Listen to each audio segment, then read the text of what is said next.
오늘 말씀의 제목은 마음이 청결한 자, 이런 제목으로 같이 은혜를 나누고자 합니다. 여러분, 예수님께서 산상수훈의 말씀을 하실 때 어떤 의도로, 어떤 생각을 가지시고 이 말씀을 하셨을까요? 이런 곳도 있으니까 한번 잘 들어봐라 하는 그런 의미로 말씀을 하셨을까요? 아니면은 나를 따르는 사람은, 그리스도의 제자는 반드시 이렇게 살아야 된다 하는 그런 뜻으로 가르치셨을까요? 꼭 지키라고 말씀을 가르치셨죠? 네. 그러면은 어떤 분들이 이렇게 즉각 반문할 수가 있을 것입니다. 꼭 지키라고요? 눈 감으면 코 베어가는 험악한 세상에서 그건 죽으라는 말이나 같지 않습니까? 영악해도 살기 힘든데, 영악해도 살기가 힘든데 심령이 가난해야 된다고요? 온유해야 된다고요? 애통해야 된다고요? 의에 목마르고 줄여야 된다고요? 남들을 긍휼히 여겨야 된다고요? 아마 그렇게 살다가는 굶어 죽기에 안성맞춤일 것입니다. 이렇게 반문하실 수 있겠습니다. 교회 여러분, 어떻게 생각하십니까? 예수님의 말씀은 참으로 좋은 말씀이긴 하지만은 너무 이상적이어서 현실에 적용하기는 어렵다고 지레 포기하고 계십니까? 아니면은 죽든지 살든지, 내 눈에 유익이 있든지 유익이 없든지 하나님 말씀대로 고백하고 그렇게 살기로 다짐해야 되겠어요? 제가 지금 말씀드리고자 하는 것은, 하나님의 말씀은 천국에서만 통하는 것이 아니라 이 땅에서도, 이 세상에서도 통한다는 사실을 강조하기 위해서 산상수훈의 말씀을 여러분들이 드리면서 지금 강조의 말씀을 드리고 있는 것입니다. 어느 교회에 대기업에 이사로 근무하는 집사님이 있었답니다. 담임 목사님이 어려운 시절이라 염려가 돼서 집사님은 괜찮으세요? 라고 안부를 물었습니다. 그랬더니 집사님이 이렇게 대답하더라는 거죠. 괜찮긴요, 아직은 모르고요, 주주총회를 해봐야 압니다. 이렇게 대답하더라는 겁니다. 몇 달 후에 그 집사님이 감사 헌금을 했는데 그 감사 내용이 상무로 진급해 주셔서 감사합니다.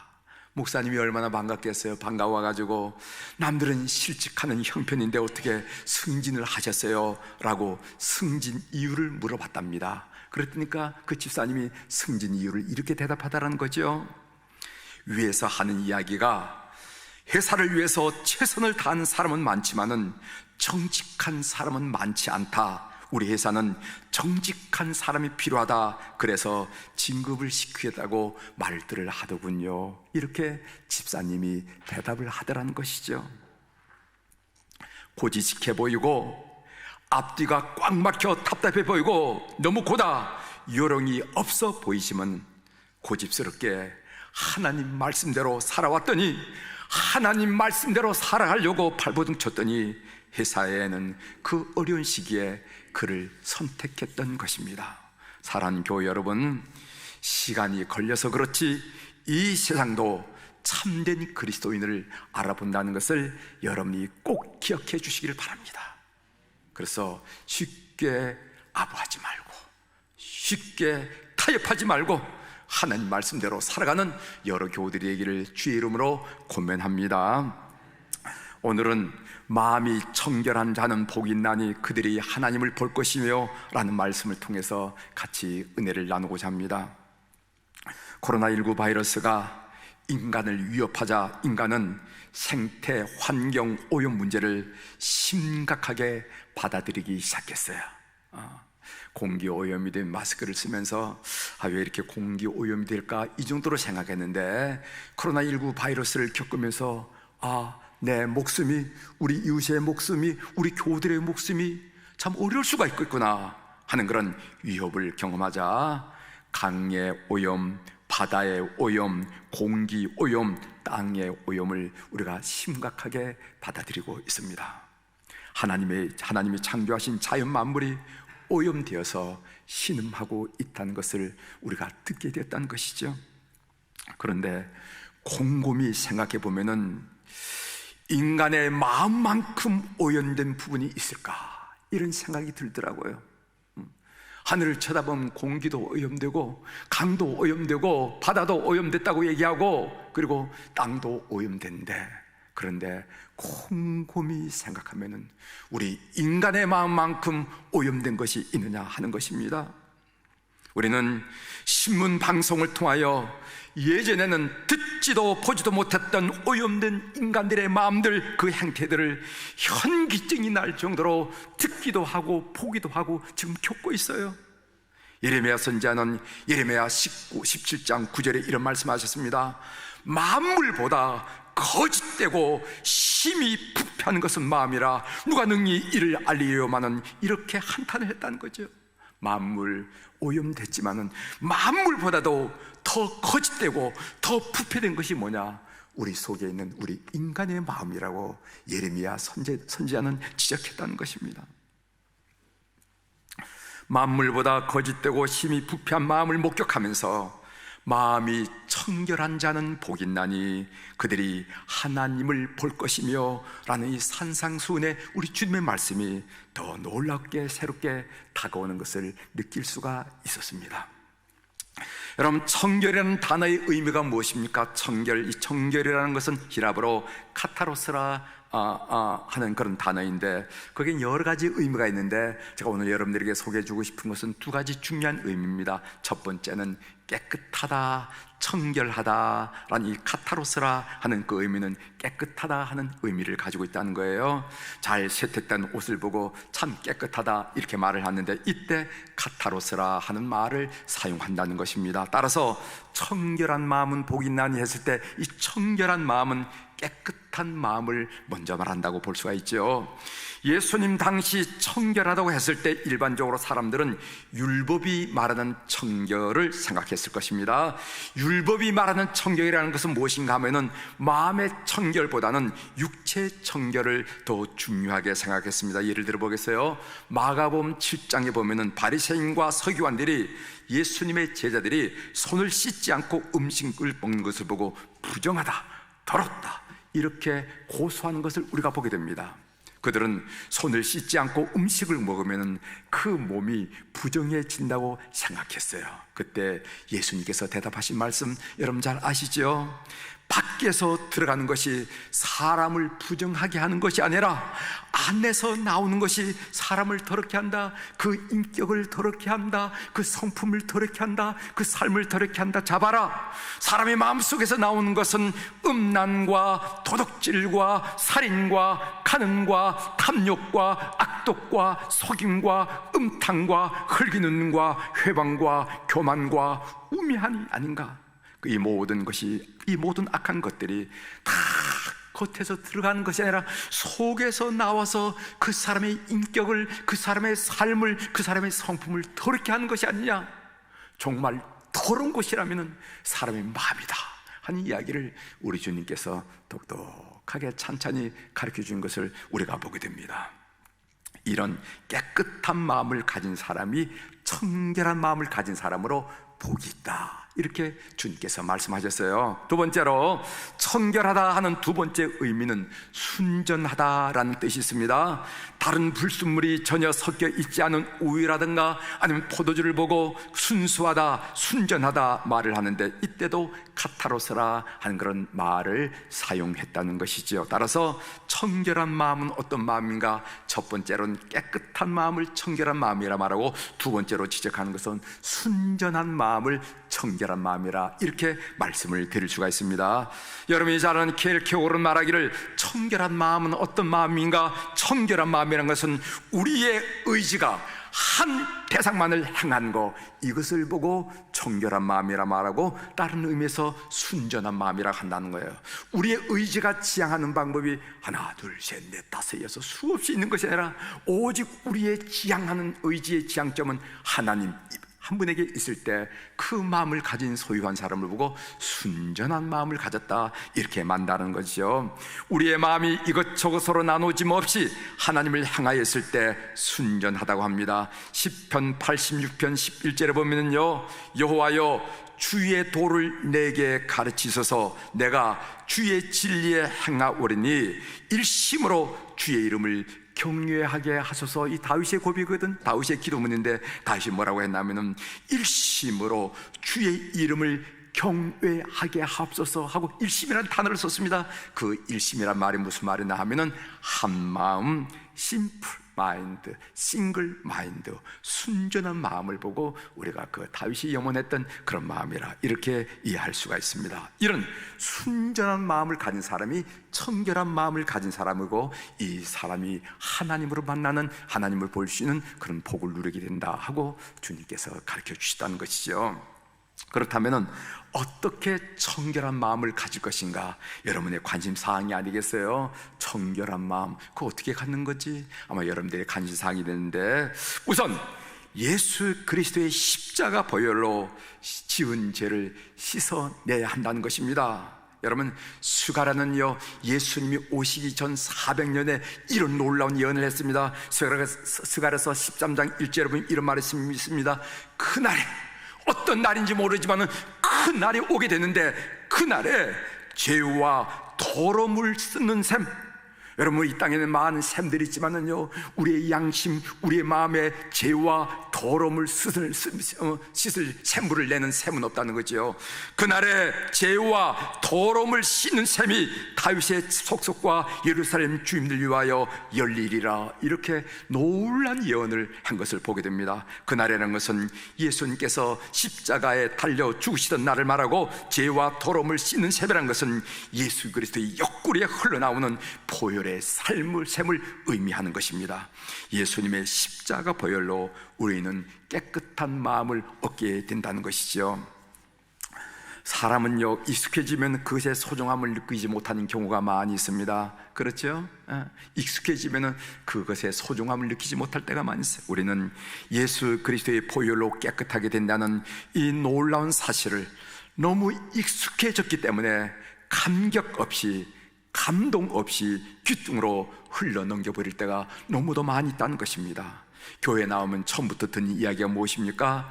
예수 그리스도의 보혈로 깨끗해야 된다 하는 그 이야기 아닙니까? 그래서 예수 보혈 이야기가 나오면은, 아이고, 또 목사님이 그 얘기하는가 보다, 늘 듣던 얘기하는가 보다 하면서 주의를 기울이지 않은 경우가 많이 있다는 것입니다. 사랑하는 교회 여러분, 세상에 둘도 없는 재주를 가졌다라도 마음이 청결하지 않으면요, 하나님이 주신 복을 누릴 수가 없다는 것입니다. 하늘을 찌른 명성을 가졌다 하더라도 마음이 청결하지 않으면 하나님이 주신 복을 받을 수 없다는 것입니다. 깨끗해만 받을 수 있는데, 이 깨끗한 마음의 문제를 해결해 주는 것이 오직 예수 그리스도의 보혈밖에 없다는 사실, 이 사실이 얼마나 우리에게 소중하고 놀라운 일이라는 것이죠. 여러분, 자다가도 일하다가도 예수 그리스도의 보혈 이야기만 나오면은 귀가 쫑긋해지면서 콧등이 시큰해지고 가슴이 얼얼해지는 그런 감격과 감동을 평생 동안 유지하는 그런 성도들이 되기를 주의 이름으로 축원합니다. 세월이 지나서 신앙생활을 한 지 5년 지나고 10년 지나고 20년 지나기 때문에 예수 보혈이 아무런 감동, 아무리 아니라 예수 보혈 한번 하다가도 머리가 귀가 쫑긋해지면서 그 보혈 얘기만 들으면은 콧등이 이상하게 뜨거워지고 마음이 얼얼해지면서 아멘 하면서 그런 감동과 감격이 있는 그런 충만한 성도들이 되기를 주의 이름으로 다시 한번 고면합니다. 그리고 청결한 마음을 지속하려면요, 순전한 마음을 흐트러뜨리는 인생의 불순물과 찌꺼기를 계속 끊임없이 제거해 나가야 된다는 것이죠. 때로는 인생의 불순물, 찌꺼기를 제거하는 데 있어서 고난이 필요할 수도 있어요. 욥기가 가르쳐준 지혜 중에 하나는 고난을 받으면은 모든 인생의 불순물, 찌꺼기가 제거되고 하나님만 바라보는 순전한 마음을 얻게 된다는 것입니다. 그래서 우리는 고난을 새롭게 이해한다는 것이죠. 여러분, 욥기 23장 10절에 보면, 그러나 내가 가는 길을 그가 아시나니 그가 나를 단련하신 후에는 내가 순금같이 되어나오리라. 순전한 금, 옛날엔 정금이라 순금같이 되어나오리라. 대장간에서 쇠를 풀무불에 넣어 달궜다가 물에 식혔다는 것을 우리가 뭐라고 말하냐면 담금질을 한다 그럽니다. 이렇게 담금질을 많이 하면은 그 쇠 속에 있는 불순물, 찌꺼기 이런 것들이 다 제거되는 것을 이렇게, 그래서 참 순전한 쇠, 이렇게 이야기할 수 있다는 것입니다. 욥은요, 시련을 통해서 그렇게 순전한 다음에 이런 고백을 하는데, 욥기 42장 5절을 보면요, 이것은 어떤 의미에서 욥기의 주제나 마찬가지죠. 뭐라고 고백했냐면, 내가 죽게 대하여 귀로 듣기만 하였더니 이제는 눈으로 주를 배웠나이다, 이렇게 고백하는 거예요. 눈으로 주를 배웠다. 그 모든 욥의 고난을 겪고 많은 토론을 끝난 다음에 한 고백이 뭐냐면, 내가 하나님을 뵙게 되었다는 것입니다. 그래서 시련을 통해서 우리의 삶의 찌꺼기들이 다 없어지고 순전하고 청결한 마음이 될 때, 그 청결한 마음 속에 하나님을 뵙는 축복을 욥이 우리들에게 고백하고 있는 것을 보게 됩니다. 이집트에서 사역할 때 참 많은 은혜를 받았어요. 그 중에 하나가 뭐냐면은, 가끔씩 수온을 방문하여 사막 수도사들을 만나는 일이었습니다. 사막 수도사들을 만날 때 가장 강렬한 인상, 깊은 인상이 뭐냐면은 그들의 눈이 맑다는 겁니다. 눈이 맑다는 거예요. 참 사람도 이상해요. 우리 찬양하는 분들도 계시지만은 목소리도 맑은 목소리가 있습니다. 그런데 눈도 똑같은 눈이 아니라 맑은 눈이 있어요. 맑은 눈이 있어요. 맑은. 그래서 저 그 수도사들 만나면 제가 놀란 것은 뭐냐면, 그 눈을 많이 쳐다봐. 어떻게 저렇게 맑을 수가 있을까? 여러분, 눈이 맑다는 것은 무엇을 말합니까? 눈은 마음을 반사하는 것이 아니겠어요? 그렇죠? 눈은 마음을 반사하는 게 아니겠습니까? 그런데 눈이 맑다는 것은 마음이 청결하다는 의미라는 겁니다. 사막의 수도사들은 마음의 찌꺼기를 제거하기 위해서 스스로 사막을 선택했던 것입니다. 고난을 자취했다는 말이죠. 고난은 청결한 마음을 얻게 하는 하나님의 도구이기도 하다 하는 것을 우리가 현실적으로 경험하지만은 사막 수도사들을 만나면서 다시 한번 확인하게 되는 진리입니다. 이제 마음이 청결한 자가 받는 복에 대해서 살펴보도록 하겠습니다. 마음이 청결한 자는 하나님을 볼 것이요, 이렇게 했습니다. 하나님과의 대면, 그것은 신앙생활을 하는 사람들의 최종 목표가 하나님을 대면하는 것입니다. 그래서 다윗은 시편 17편 15절에 이렇게 기도했어요. 나의 의로운 중에 주의 얼굴을 배우리니 깰 때 주의 형상으로 만족하리이다. 다윗이 그 깊은 염원이 뭐냐면은 주의 얼굴을 뵙는 거예요. 여러분, 사도 바울도 신앙의 최고 경지를 주의 얼굴을 보는 것으로 말했습니다. 고린도서 13장 12절에 보면은, 우리가 지금은 거울로 보는 것 같이 희미하나 그때는 얼굴과 얼굴을 대하여 볼 것이요, 그때는 얼굴과 얼굴을 대하여 볼 것이요, 지금은 내가 부분적으로 하나 그때는 주께서 나를 아신 것 같이 내가 온전히 알리라. 이렇게 바울 사도가 사랑을 이야기하면서 그 마지막 부분에 우리에게 이런 말씀을 하는 것을 우리가 들었습니다. 여러분, 존 웨슬리는요, 그의 산상설교에서 마음이 청결한 자가 하나님을 보게 되는 것을 다음과 같이 세 가지로 설명한 것을 제가 읽은 적이 있어요. 첫 번째로는, 마음이 청결한 자는요, 모든 만물에서 하나님을 볼 수 있다, 이런 얘기를 했습니다. 시편 104편 3절 4절을 인용하면서 그게 무슨 말씀이냐면은, 물에 자기 누각에 들보를 얹으시며 구름으로 자기 수레를 삼으시고 바람날개로 다니시며 바람을 자기 사신으로 삼으시고 불꽃으로 자기 사역자를 삼으시며, 이 말씀을 인용하면서 마음이 청결한 사람은 물에서, 떠도는 구름에서, 흘러가는 바람에서, 그리고 불꽃에서, 타오른 불꽃에서, 그리고 이름 모를 들꽃에서 하나님을 보게 된다고 얘기했어요. 마음이 청결한 자는 하나님을 보게 되는데, 어디서 하나님을 보게 되냐면은 우주 만물 속에서 하나님을 보게 된다, 이렇게 이야기를 했어요.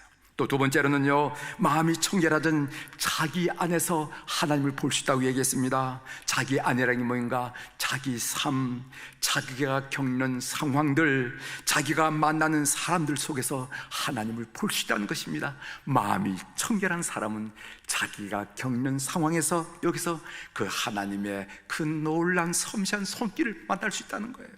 그리고 세 번째로는 마음이 청결한 자는 하나님과의 교제 가운데 하나님을 만나게 된다는 겁니다. 보게 된다는 겁니다.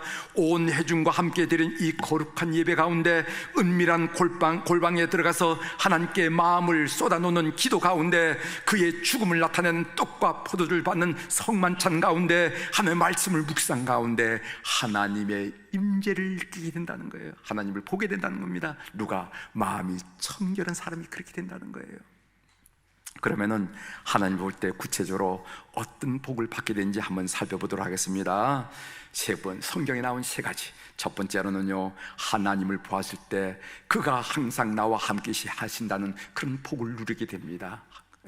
여러분, 야곱이 창세기 28장이죠. 야곱이 하나님을 뵙는 그런 경험을 하게 되죠. 야곱이 형 에서의 칼날을 피하여 밧단 아람으로 도망가다가 날이 저물어 광야에서 돌을 베게 하고 잠을 청합니다.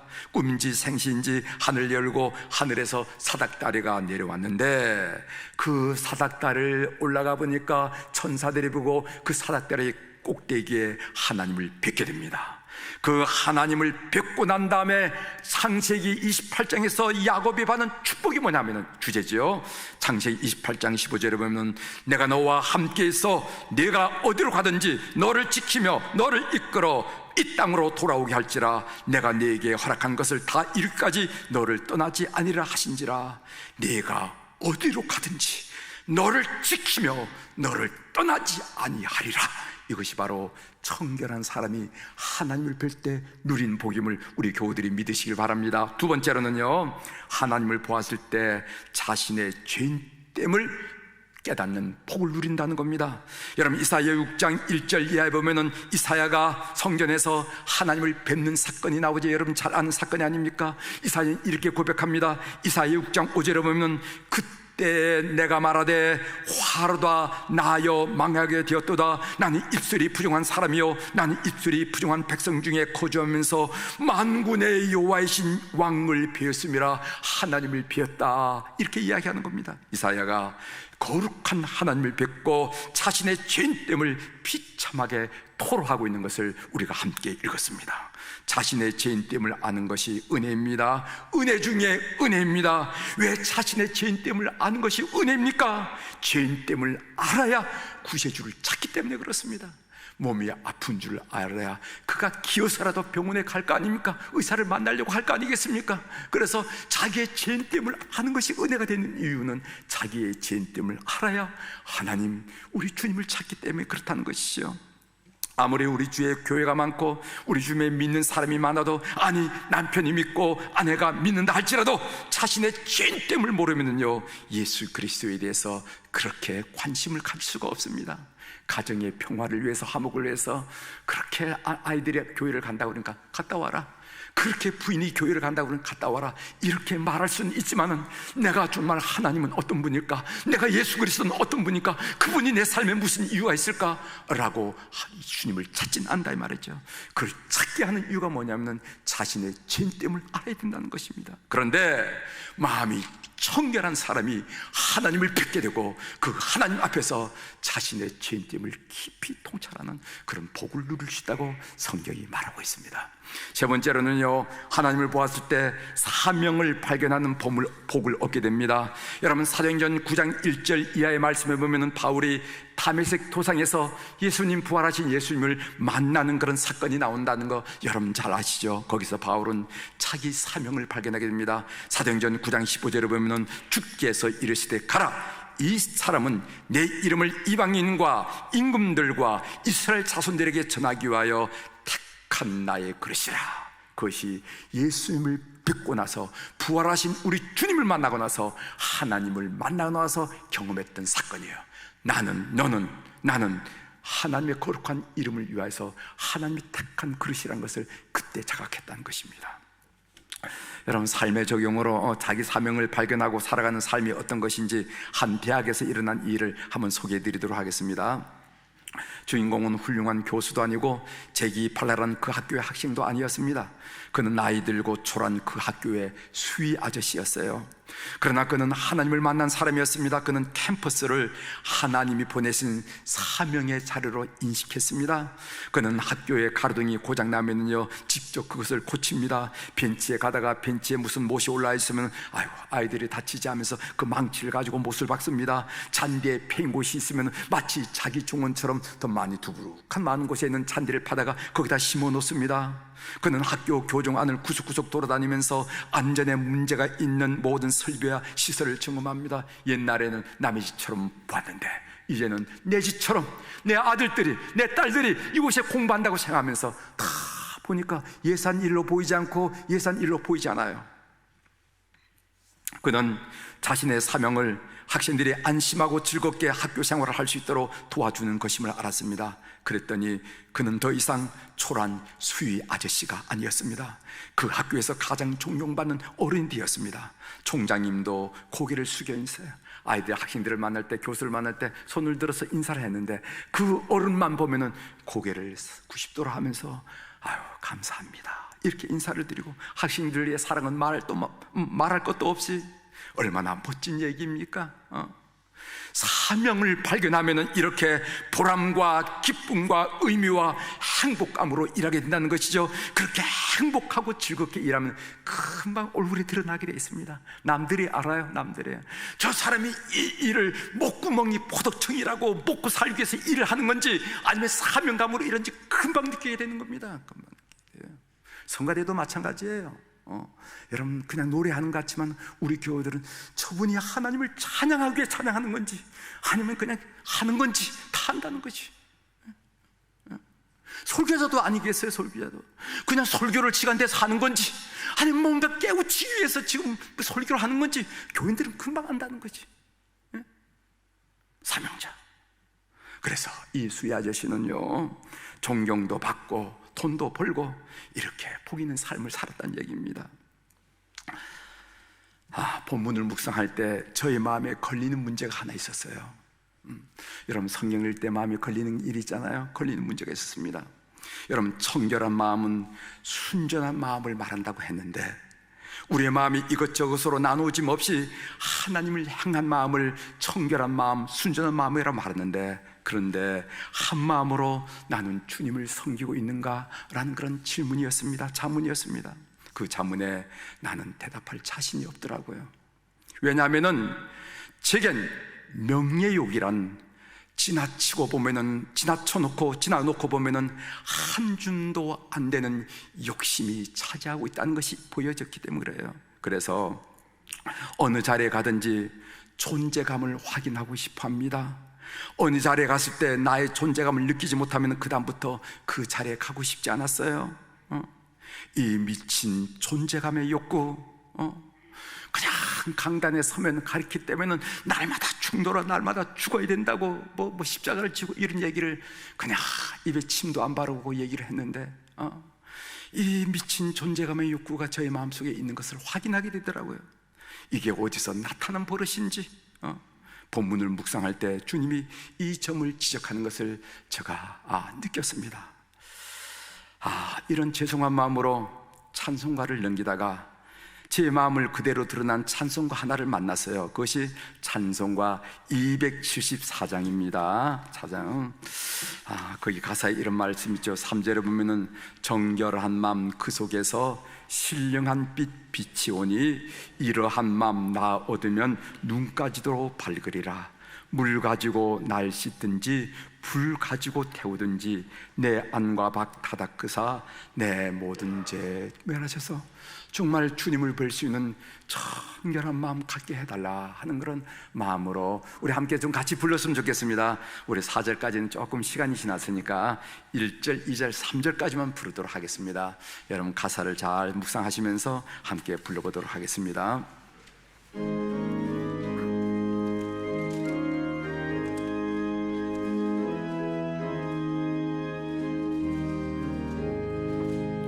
나의 행복 제뿐이니 주 예수께 비옵기는 나의 마음을 깨끗하게 하옵소서. 물 가지고 날 씻든지 불 가지고 태우든지 내 안과 바 다 닦으사 내 모든 죄 멸하소서.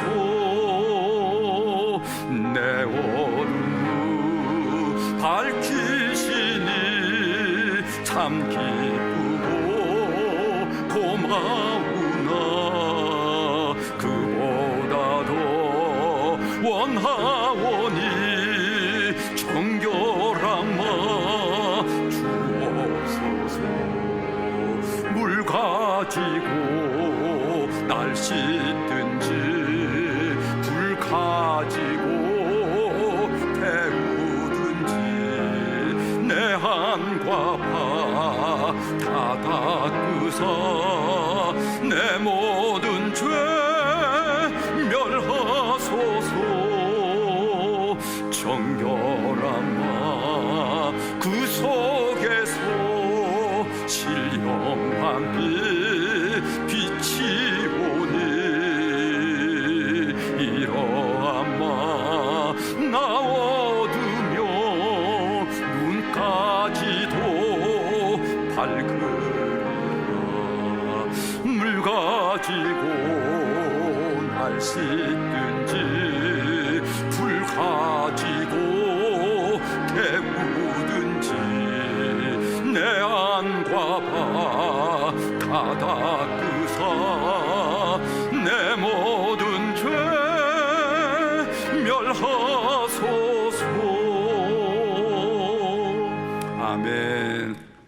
이제 말씀을 정리합니다. 정결한 마음, 수도사들만이 가져야 할 마음이 아니랍니다.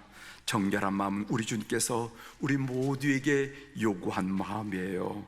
청결한 마음을 가지라고 요구하십니다. 사랑하는 교회 여러분, 청결한 마음으로 하나님이 항상 함께하는 법, 그리고 자신의 죄인됨을 늘 깊이 깨닫는 법, 그리고 하나님의 사명을 발견하는 삶이 되도록 그런 복을 누리는 교우들이 되기를 주의 이름으로 축원합니다.